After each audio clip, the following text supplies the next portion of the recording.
pada skema Pusat HKI Sumber Dana PNBP Universitas Negeri Malang.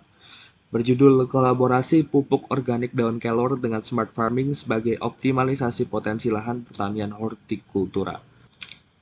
Penelitian ini kami berangkatkan dari penurunan produktivitas rata-rata setiap komunitas pada tanaman hortikultura nasional yang merupakan salah satu pendukung ketahanan pangan di Indonesia, di mana rata-rata penurunannya mencapai 9% dengan angka tertinggi mencapai 24% pada rata-rata nasional di salah satu komoditas. Hal ini disebabkan karena degradasi kualitas lahan pertanian di Indonesia. Penyebab utama degradasi kualitas lahan adalah penggunaan pestisida dan pemberian nutrisi terhadap lahan yang tidak sesuai dengan kondisi kebutuhan lahan sebenarnya. Berdasarkan hal tersebut, maka tim peneliti menggagas pengembangan dan penerapan potensi kelor yang merupakan salah satu bahan pupuk organik terbaik sebagai pupuk organik yang dikombinasikan dengan keterbaruan riset smart farming untuk menunjang penerapan yang sesuai dengan kebutuhan.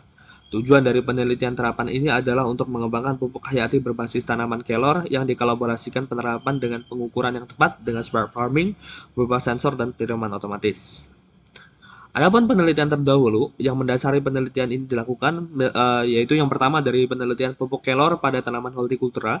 Ada beberapa macam penelitian, itu pada bayam Cahyono 2016 dengan pemberian metode eksperimen dengan hasil terbaik pada pengaruh tinggi batang adalah 60%. Pupuk dengan 3 hari sekali dan pengaruh pertumbuhan terbaik untuk jumlah daun dan berat basah yaitu 60% pupuk dengan 4 hari sekali. Smart farming pada hortikultura juga telah diterapkan, yaitu pada beberapa penelitian di cabai, Syafaat 2020, Rasya 2020, bawang merah, Sumarudin et al. Adapun dari penelitian ini, pendekatannya kami menggunakan pendekatan Research and Development Methods, di mana kami pada langkah pertama yaitu kajian teori lapangan dan seminar operasional pupuk kelor dan smart farming dengan KPI-nya yaitu hasil analisis permasalahan dan solusi dan riset rancangan gambaran pelaksanaan penelitian. Langkah kedua yaitu pengembangan pupuk organik kelor dan pengembangan sensor pertanian dan penjeraman otomatis, pengembangan panduan aplikasi, produk tahap awal pupuk organik kelor dan produk smart farming presisi untuk pupuk organik dan hortikultura. Untuk langkah ketiga yaitu validasi laboratorium, hasil validasi produk dan revisi produk tahap awal. Langkah keempat yaitu skala kecil pada bayam dan smart farming. KPI-nya adalah data hasil uji coba. Untuk langkah kelima, uji coba skala besar dalam satu kali session panen yang skala luas dan hasilnya adalah hasil penerapan dan efektivitas dan evaluasi revisi tahap akhir. Alat yang digunakan adalah ekstrak daun kelor, media tanam, tanaman hortikultura, rincian peralatan seperti smart sensor, cold server, dan peralatan tanam. Untuk target pembuatan 25 Maret itu penyelesaian pembuatan ekstrak daun kelor, 27 Maret penyelesaian pembuatan smart sensor.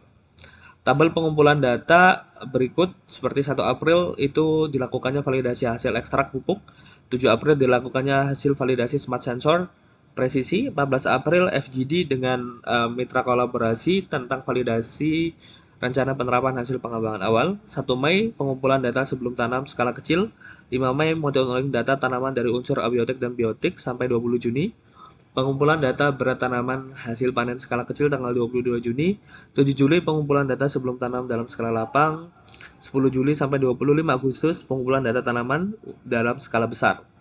Dan 27 Agustus pengumpulan data berat hasil masa tanam skala lapang. Untuk timeline analisis data sendiri, tanggal 2 Mei kita analisis data sebelum tanam, 24 Juni analisis data hasil panen antara kontrol dan eksperimen skala kecil, 29 Agustus analisis data panen antara kontrol dan eksperimen dalam skala besar. Adapun target luaran kami rencananya adalah yang pertama artikel ilmiah di Proceeding dan jurnal internasional, indikator capaiannya adalah publish, hak kekayaan intelektual terdaftar, buku pedoman BRSBN terdaftar dan publish, TKT produksi sistem tercapai. Adapun strategi pencapaian luaran, yang pertama dari artikel sendiri kita akan mengikuti International Conference on Life Science and Technologies pada tanggal 29 September 2021.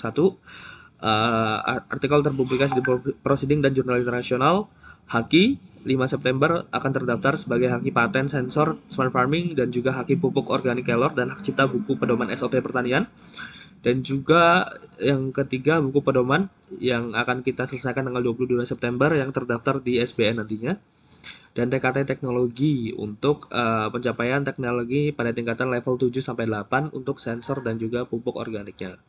Terima kasih dari kami. Assalamualaikum warahmatullahi wabarakatuh.